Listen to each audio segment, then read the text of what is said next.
For the last few weeks, I've been pretty deep into a reread of the new Jedi Order series, but I've also been tearing my way through a bunch of RPG supplements. It's been a weird amount of fun, but it also means that's been a lot of what the videos on the channel have been about. So today is no different, with our topic coming from another Fantasy Flight Games RPG supplement, The Mask of the Pirate Queen. The fate of the clone troopers after the Clone Wars ended has always been a hot topic. For a while, some continued to serve under the Empire, but most of the Stormtrooper Corps were recruits and conscripts, especially as the Galactic Civil War progressed, and the accelerated aging of the clone troopers began to take its toll. Many went on to various fates, and some, like Rex in the new canon, though this is a topic about Legends, even went on to serve in the Rebellion as we see in Star Wars Rebels. Some went on to form mercenary units as soldiers for hire, which is the case with the unit we'll be talking about today. The 1st Platoon, which is both the name of their mercenary unit and their original designation under the Grand Army of the Republic, left active service in the Empire shortly after the end of the Clone Wars.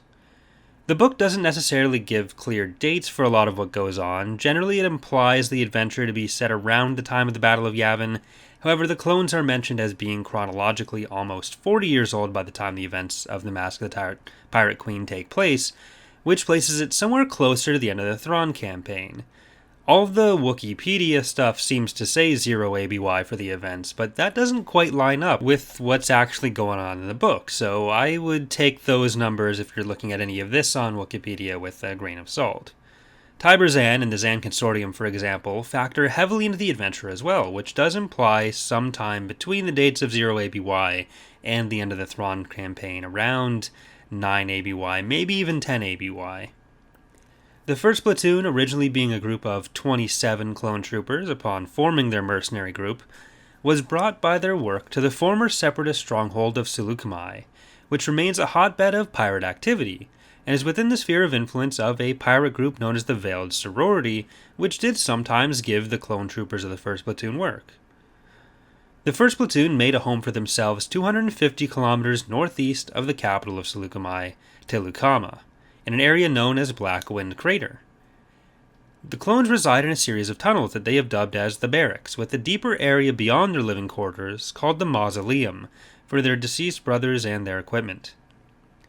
Being nearly 80 years old biologically, the clone troopers have dwindled from both combat and natural causes from their original 27 members to just 5 remaining members, led by a trooper named Zeke, and with the other remaining clones being Oak, who was the unit's medic originally, and Jax, Rafe, and Tojo. The 1st Platoon largely stays to themselves in their advanced age, but they do have some level of association with the Veiled Sorority still, including some token payments and supply drops from the pirate group to the clones on occasion.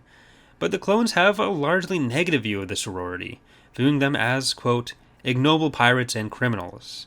And part of the campaign they're featured in is giving them the opportunity to take a more honorable cause. Because it's from an RPG sourcebook, what they end up actually doing with that is open to interpretation and is meant to be the subject of what the players choose to do. I did think this was a cool bit of insight into what the lives of clone troopers could look like after the Clone Wars, though, and this is one of the reasons that I love RPG sourcebooks. Large sourcebooks like the Essential Guide to Warfare or the other essential guides are always cool. They're meant to just be pure in-universe information, but they tend to give a more top-down, broad view of what happens in the galaxy, an area, or an era. Whereas RPG sourcebooks, because they're meant to be part of individual, more focused narrative stories, often break that down into more of a case study, so you can get a better idea of what's personally going on in people's lives in the Star Wars universe. So I think as a lore source, RPG sourcebooks are really interesting. And that's why I try to do as many videos as I do about these kind of topics. It's not at all just because I really like doing tabletop RPG stuff. No, definitely not. Either way, that's going to do it for today's video, so I hope you've enjoyed this look at the 1st Platoon of Black Wind Crater. If you have, consider leaving a like or subscribing for more. And if you have suggestions for future video topics, let me know in the comments. Thanks for watching, and I hope to see you next time.